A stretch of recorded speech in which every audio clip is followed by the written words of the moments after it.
প্রিয় শিক্ষার্থীবৃন্দ, আজ আমরা বাংলাদেশ উন্মুক্ত বিশ্ববিদ্যালয় পরিচালিত বিএ বিএসএস প্রোগ্রামের দর্শন বিষয়ের দর্শন পরিচিতি কোর্সের চতুর্থ ইউনিট অর্থাৎ ইচ্ছার স্বাধীনতা বিষয়ক যে ইউনিটটি আছে তার প্রথম পার্ট অদৃষ্টবাদ নিয়ে আলোচনা করব। অদৃষ্টবাদ একটি ইচ্ছার স্বাধীনতা বিষয়ক একটি মতবাদ। যাই হোক, প্রথমে আমরা অদৃষ্টবাদ নিয়ে কিছু কথা অমৃত বা চমৎকার বাণী উল্লেখ করব। প্রখ্যাত ফরাসি কবি একবার বলেছিলেন, আমাদের ভাগ্যে বিশ্বাস করা উচিত, তা না হলে যাদের আমরা অপছন্দ করি তাদের সাফল্যকে আমরা কি বলে মেনে নেব। অপর একজন মার্কিন প্রাবন্ধিক এবং সাংবাদিক বলেছিলেন, একমাত্র কঠিন পরিশ্রম পারে কঠিন ভাগ্যকে জয় করতে। অপর এক মার্কিন প্রাবন্ধিক এবং কবি র্যালফ ওয়াল্ডো এমারসন, উনিও একবার বলেছিলেন, হালকা প্রকৃতির লোকই ভাগ্যে বিশ্বাস করে, সবল মানুষ বিশ্বাস করে কার্যকারণে।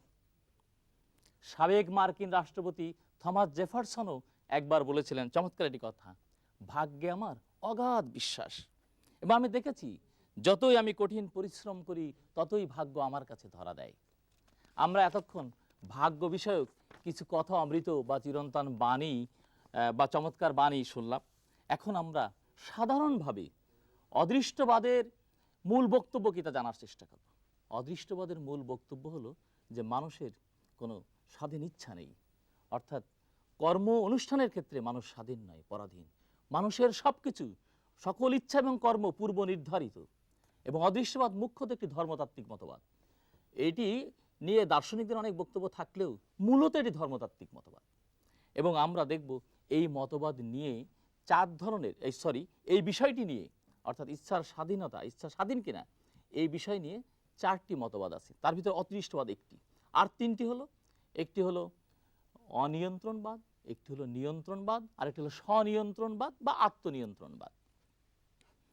আজকের এই যে পাঠ যেটা নিয়ে আমরা আলোচনা করছি, এই পাঠটি শ্রবণ শেষে বা অধ্যয়ন শেষে আমরা কি জানতে পারবো, আমরা মূল যে বিষয়গুলো জানতে পারবো, অর্থাৎ আজকে বক্তব্যের যে আমাদের যে উদ্দেশ্য জানার ক্ষেত্রে সেটি হলো যে অদৃষ্টবাদের মূল বক্তব্য কি, অদৃষ্টবাদের ত্রুটিসমূহ কি, এবং মুসলিম ধর্ম দর্শনে অদৃষ্টবাদের সমর্থক কারা, কি তাদের বক্তব্য, খ্রিস্ট ধর্মে অদৃষ্টবাদের সমর্থক কারা, তাদের বক্তব্য কি, এবং হিন্দু ধর্মেই বা অদৃষ্টবাদের সমর্থনে বা এই ব্যাপারে বক্তব্য কি। অদৃষ্টবাদের বিষয়টি আলোচনার পূর্বে আমাদের একটি বিষয় পরিষ্কার হওয়া প্রয়োজন, সেটি হলো অদৃষ্টবাদের সাথে সাধারণভাবে আমরা যে নিয়ন্ত্রণবাদের কথা বলি তার পার্থক্যটা কি। অদৃষ্টবাদের মূল বক্তব্য হলো যে সকল কিছুই পূর্ব নির্ধারিত বা পূর্ব লিখিত বা পূর্ব নির্দিষ্ট, কিন্তু নিয়ন্ত্রণবাদের সাধারণ বক্তব্য কিন্তু তা না। নিয়ন্ত্রণবাদের বক্তব্য হলো সবকিছু নিয়ন্ত্রিত। কিভাবে নিয়ন্ত্রিত? পূর্ববর্তী কারণ বা পূর্ববর্তী ঘটনা প্রবাহের দ্বারা নিয়ন্ত্রিত। সেই কারণ পক্ষে তারা ধর্মতাত্ত্বিক যুক্তি, মনোবিজ্ঞানসম্মত যুক্তি অথবা অধিবিদ্যাগত যুক্তি প্রদান করে। অর্থাৎ নিয়ন্ত্রণের বক্তব্য হলো যে সবকিছু কার্যকারণ শৃঙ্খলা আবদ্ধ, প্রকৃতির মধ্যে এক ধরনের এই শৃঙ্খলার কারণে এক ধরনের নিয়ন্ত্রণ আছে, কিন্তু এটি এমন নয় যে এটা পূর্ব নির্দিষ্ট বা পূর্ব নির্ধারিত বা পূর্ব লিখিত। কিন্তু অদৃষ্টবাদের বক্তব্য হলো যে না, সবকিছু পূর্ব নির্ধারিত, এবং এই নির্ধারণটা ঘটেছেন ভগবান, ঈশ্বর বা আল্লাহ কর্তৃক। এই হলো মূলত নিয়ন্ত্রণবাদ এবং অদৃষ্টবাদের মৌলিক পার্থক্য। অদৃষ্টবাদের যে বক্তব্য বা বিষয় নিয়ে কিন্তু চমৎকার বিষয় হলো বিভিন্ন শিল্প সাহিত্যে এসব সংক্রান্ত চমৎকার বক্তব্য রয়েছে। আমি প্রসঙ্গত প্রখ্যাত ইরানি কবি এবং দার্শনিক কবি ওমর খৈয়ামের একটি কবিতার অংশবিশেষ উল্লেখ করতে চাই। একটি শের, এই পৃথিবীর মৃত্তিকা ছানা প্রথম কাদার ছাঁচে, সর্বশেষের মানুষটিও যে নির্ণীত এক ধাঁচে, পাঠ করা হবে যে ললাট লিপি মহাবিচারের প্রাতে, নবসৃষ্টির প্রথম প্রভাতে তাও তো লিখিত আছে। অর্থাৎ ওমর খৈয়াম এই কবিতার মধ্যে বোঝাতে চাচ্ছেন যে সবকিছু স্রষ্টা পূর্বেই লিপিবদ্ধ করে রেখেছেন। তার আরেক জায়গায় ওমর খৈয়াম বলেছেন, এবং সেটি খুবই মজার, যে ভাগ্য যেহেতু নির্ধারিত, পূর্ব নির্দিষ্ট, ফলে আমার পাপের জন্য আমি কেন দোষী হব। সেটির নজরুল ইসলামের অনুবাদে চমৎকার একটা বর্ণনা আমরা পাই। সৃজন ভরে প্রভু মোরে, সৃজলে গো প্রথম যাবে, জানতে আমার ললাট লেখা জীবন আমার কেমন হবে। তোমারই সে নির্দেশ প্রভু, যদি গো পাপ করি কভু, নরক ভীতি দেখাও তবু, এমন বিচার কেউ কি সবে। এটি ছিল ওমর খৈয়ামের কবিতা। অপর একজন ইরানি কবি, নাম করা ওমর খৈয়ামের মতন কবি হাফিজ, তিনিও তার দেওয়ানে এক জায়গায় বলেছিলেন এক সময়, সুনামের গলিতে আমার প্রবেশ নিষেধ, তোমার তা পছন্দ না হলে তুমি আমার ভাগ্য পরিবর্তন করো। অর্থাৎ কবি এখানে তার ভাগ্যের পরেই দোষারোপ করতেছেন। অন্যত্র আরেকটা কবিতায় কবি হাফিজ বলেন, ই বুনি রপ্তা আস্তদর রোজে আজল তকদিরে মা রোজে আজল। অর্থাৎ এ দুনিয়ায় জন্মের পূর্বে ভাগ্য নির্ধারণের সময় ত্রুটি ঘটে গেছে, ফলে আমার যা কিছু অপরাধ পাপ তার জন্য আমি দায়ী নয়, বরং পূর্ব নির্ধারিত যে ভাগ্য লিপি তার ফলে এটি ঘটে। যাই হোক, এ ধরনের যে বিভিন্ন শিল্প সাহিত্যে আমরা এ ধরনের প্রকাশ দেখি, এবং আমাদের যে প্রখ্যাত কবি, বিদ্রোহী কবি নজরুল ইসলামের একটি গানে বা সঙ্গীতের মধ্যেও আমরা এ ধরনের একটি প্রকাশ আমরা দেখব।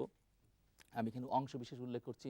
প্রিয় শিক্ষার্থীবৃন্দ, এটি অত্যন্ত মানে ভাব বা চিন্তা সম্পন্ন একটি গান এবং পরিচিত।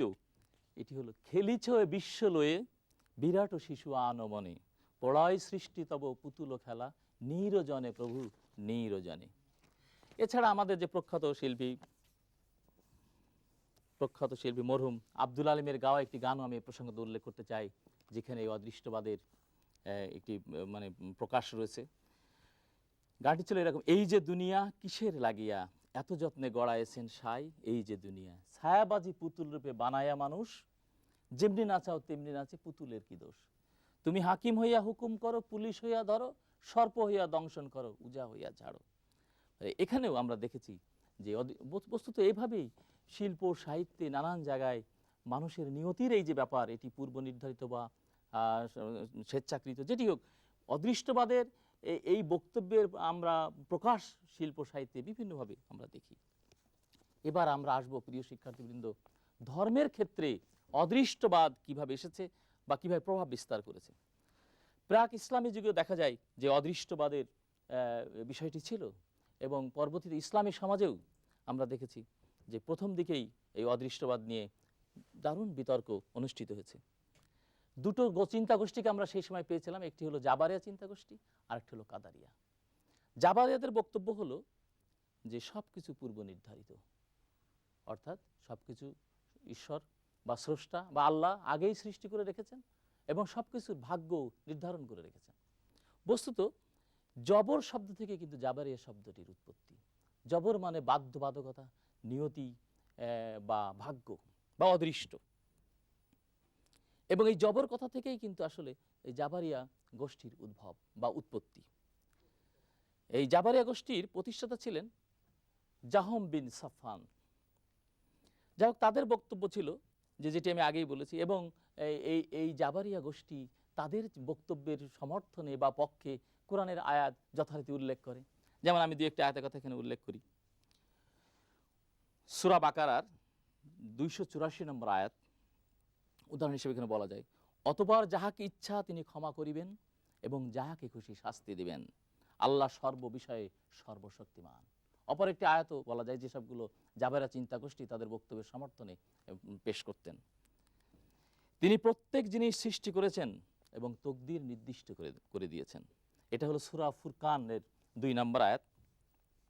অবশ্য ইসলামিক ফাউন্ডেশন প্রকাশিত যে কোরআন শরীফ বা খসরুস কিতাব মহল, তারা এই তকদির শব্দটির এখানে কিন্তু একটি অনুবাদ দিয়ে দিয়েছেন।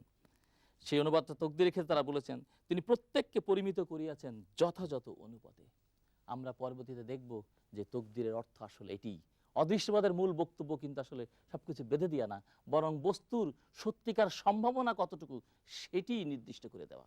যাই হোক, আরও একটি আয়াত আমরা এই জাবারিয়া চিন্তা গোষ্ঠী যেটি তারা তাদের বক্তব্যে পেশ করতেন বা তাদেরই পক্ষে যায় সাধারণভাবে দেখলে, সে আয়াতটা হচ্ছে এরকম, বলো হে সার্বভৌম শক্তির মালিক, তুমি যাহাকে ইচ্ছা ক্ষমতা প্রদান করো এবং যাহার নিকট হইতে ইচ্ছা ক্ষমতা কাড়িয়া লাও, যাহাকে ইচ্ছা তুমি পরাক্রমশালী করো এবং যাহাকে ইচ্ছা তুমি হীন করো, কল্যাণ তোমার হাতেই, নিশ্চয়ই তুমি সকল বিষয়ে সর্বশক্তিমান।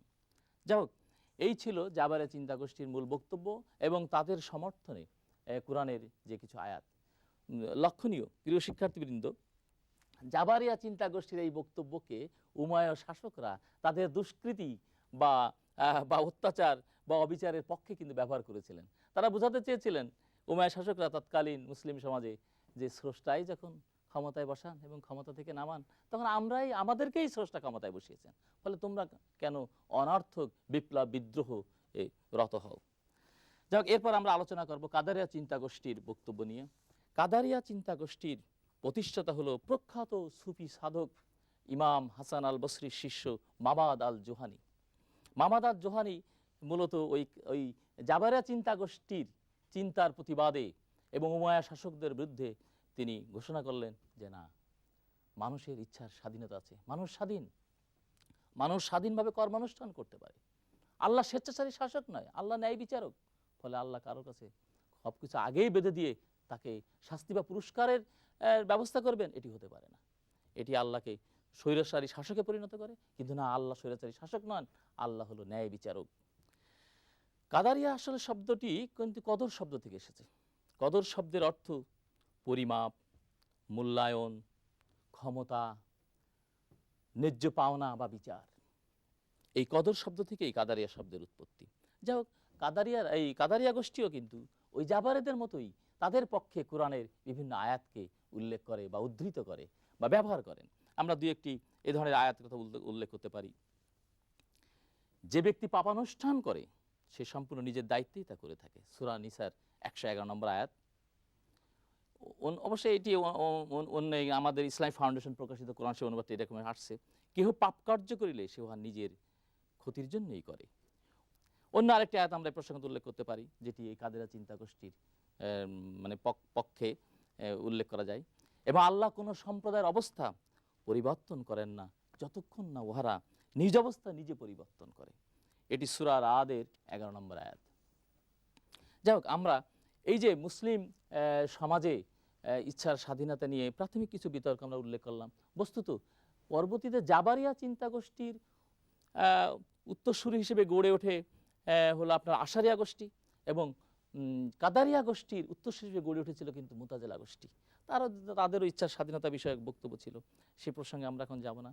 আমরা তকদির নিয়ে আসলে কোরআনের যে ব্যাখ্যা বা তাৎপর্য সেটি নিয়ে আমরা একটু আলোকপাত করব। তবে আমি এটি বলতে চাই যে প্রিয় শিক্ষার্থীবৃন্দ, এই বিষয়ে বিভিন্ন ধরনের ব্যাখ্যা আছে। প্রখ্যাত চিন্তাবিদরা যেটি বলেন সেটি হলো আসলে তকদির হলো এক ধরনের পরিমিতি। প্রাকৃতিক জগতে যে বাস্তবতা আমরা দেখি, অর্থাৎ যে পরিমিতি, প্রকৃতির সবকিছু সুশৃঙ্খল, কার্যকরণে বাধা, প্রতিটি বস্তুর প্রতিটি জিনিসের সুনির্দিষ্ট ধর্ম বা বৈশিষ্ট্য রয়েছে, প্রতিটি বস্তু রয়েছে অন্তর্নিহিত সম্ভাবনা। পণ্ডিতেরা বলেন তকদির হলো এই বস্তুর অন্তর্নিহিত যে সম্ভাবনা বা যে সীমা বা যে প্রকৃতির যে বিধিবিধান, এটি হলো তকদির। এবং শুধু প্রাকৃতিক জগতে না, মানব সমাজে বা নৈতিক জীবনে বা আধ্যাত্মিক জীবনেও যেসব বিধিবিধান, খোদাই বিধিবিধান রয়েছে, এগুলো হলো তকদির, অর্থাৎ বেঁধে দেওয়া। আমি একটি উদাহরণ এখানে উল্লেখ করতে চাই। ধরুন আমার সামনে এক গ্লাস দুধ আছে, এক গ্লাস মদ আছে এবং এক গ্লাস ফলের রস আছে।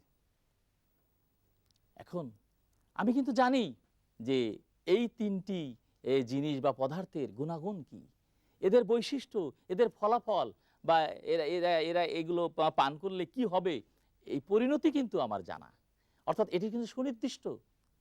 কিন্তু এই সুনির্দিষ্ট জানা কিন্তু আমার কর্মকে নিয়ন্ত্রিত করে না। আমি এখন সিলেক্ট করব বা পছন্দ করব যে আমি কোন গ্লাসটি বেছে নেব।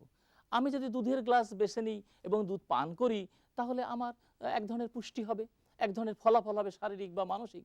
কিন্তু আমি যদি মদের গ্লাসটি নিয়ে নেই, তাহলে আমার আর এক ধরনের প্রতিক্রিয়া হবে, আমার শরীর বা মনের পরে সেটি আলাদা একটি প্রভাব ফেলবে। যদি আমি ফলের রস, যেটি জুসের গ্লাসটি যদি আমি নেই বা পান করি, তাহলে আমার আলাদা ফল হবে। ফলে এটি হলো তকদির, অর্থাৎ নির্দিষ্ট করে দেয়া। কিন্তু আপনি কোনটি নেবেন, কোন বিকল্পটি পছন্দ করবেন, সেক্ষেত্রে আপনি স্বাধীন।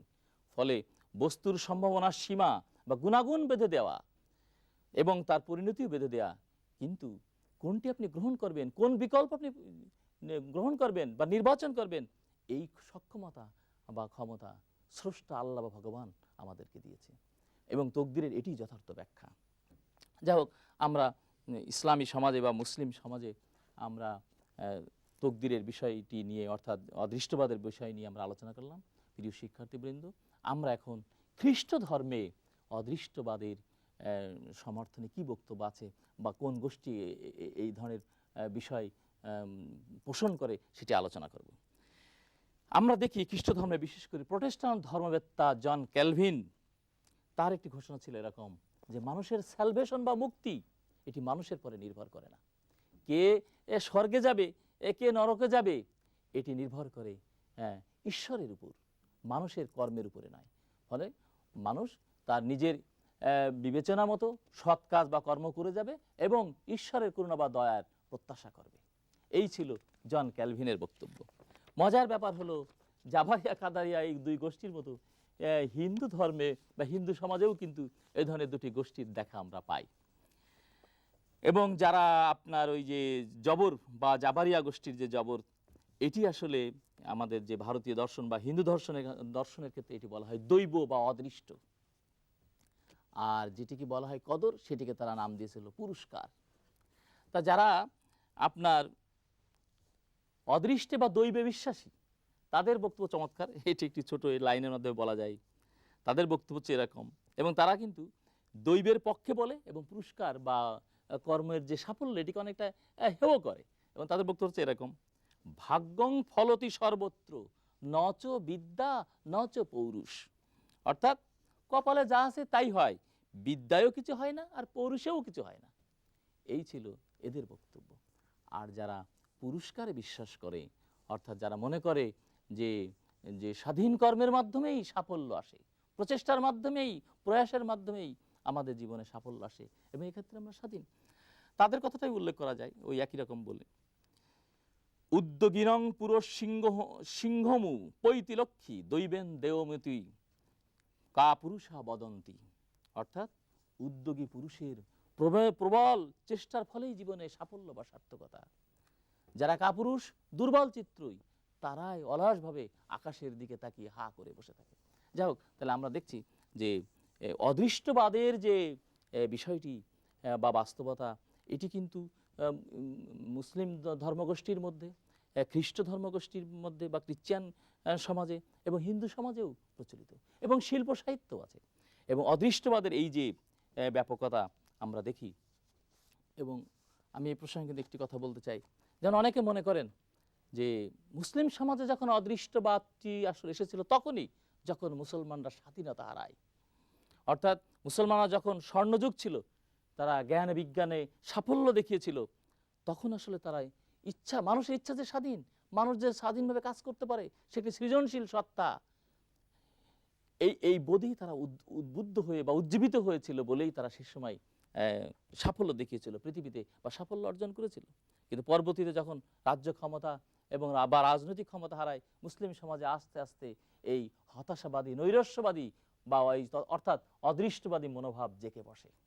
অর্থাৎ নিজেদের ব্যর্থতা, নিজেদের দুর্বলতা বা সামাজিক যে হীন অবস্থাকে অনেকটা যুক্তিগ্রাহ্য করার জন্য, সহনীয় করার জন্য ওজোর হিসেবে এই নৈরাশ্যবাদের আবির্ভাব ঘটে বা অদৃষ্টবাদের আবির্ভাব ঘটে মুসলিম সমাজে।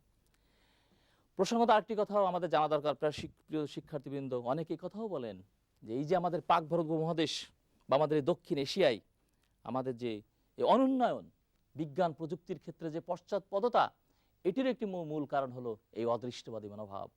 এই উপমহাদেশের মানুষ সবকিছুকে ঈশ্বর, ভগবান বা স্রষ্টার পরে ছেড়ে দিয়ে নিশ্চেষ্ট বা জড় এক ধরনের জীবনযাপন করেছে, ফলে বিজ্ঞান প্রযুক্তির বিকাশ সঠিকভাবে ঘটেনি। যাই হোক, আমরা এই মতবাদের একটি দার্শনিক সমালোচনা এখন আমরা আলোচনা করব। এই মতবাদের ত্রুটি কি? প্রথমত আমরা দেখেছি যে এই মতবাদ একটি ধর্মতাত্ত্বিক মতবাদ, এটি যথার্থ কোনো দার্শনিক মতবাদ নয়, এবং এটি স্থূল এবং একপেশে, এবং এটা মানুষের স্বাধীন যে কর্মক্ষমতা এবং কর্ম উদ্যোগ সেটিকেই ব্যাহত করে, সেটিকেই নষ্ট করে দেয়। আর একটি বিষয় হলো যে যেটা আমরা দেখেছি যে এটার কিন্তু আরেকটি ব্যাপার ছিল যে কেন মানুষের স্বাধীনতাকে তারা অগ্রাহ্য করেছিল। একটি আরেকটি কারণ ছিল যে তাদের যে আল্লাহ যেহেতু বা ঈশ্বর যেহেতু বা স্রষ্টা যেহেতু অসীম এবং সর্বশক্তিমান, সর্বজ্ঞ, ফলে মানুষ যেহেতু আল্লাহ যেহেতু সর্বশক্তিমান, ফলে এর বাইরে যদি মানুষের শক্তি থাকে তাহলে আল্লাহর বা স্রষ্টার সর্বশক্তিমতা ক্ষুণ্ণ হবে। এই জন্য তারা মানুষের যে কোনো ধরনের ক্ষমতা বা বা সামর্থ্যকে অস্বীকার করেছিল। কিন্তু এটি কি সত্য?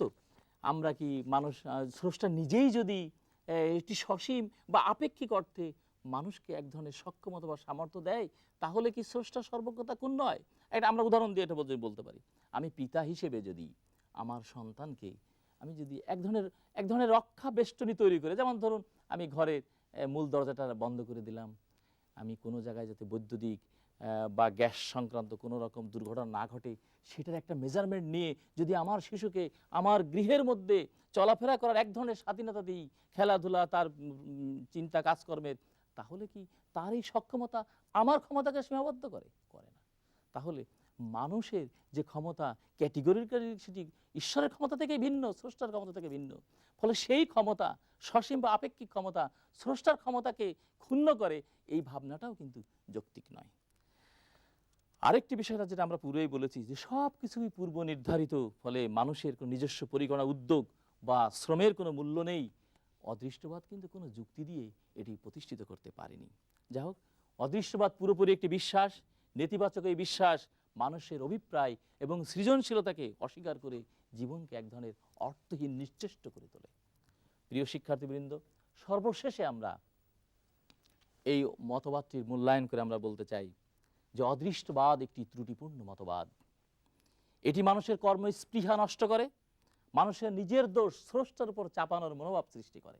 অর্থাৎ নিজের সকল পাপ কর্ম, নিজের সকল দুষ্কৃতিকে নিজের পরে না চাপিয়ে স্রষ্টার উপরে চাপিয়ে দিয়ে নিজেকে মানে মুক্ত করার এক ধরনের মানে অন্যায় বা গর্হিত এক ধরনের মনোভাব বা কর্মে সে লিপ্ত হয় এবং অদৃষ্টবাদ স্রষ্টাকে একজন অবিবেচক স্বেচ্ছাচারী শাসকে পরিণত করে। ফলে এই মতবাদ গ্রহণযোগ্য না। আর এই মতবাদের অনুসারী হয়ে বসে থাকলে জীবনে সমাজে চলে আসবে নিশ্চলতা বা জড়তা এবং সকল প্রকার যথার্থ যে উন্নয়নের কথা আমরা বলি, সেই সামাজিক হোক, রাজনৈতিক, অর্থনৈতিক এবং মানবিক উন্নয়নও ব্যাহত হবে। প্রিয় শিক্ষার্থীবৃন্দ, অদৃষ্টবাদের আলোচনা আমরা এখানেই শেষ করতে চাই। পরবর্তীতে আমরা নিয়ন্ত্রণবাদ বিষয় নিয়ে আলোচনা করব। সবাই ভালো থাকুন, সুস্থ থাকুন। খুদা হাফেজ।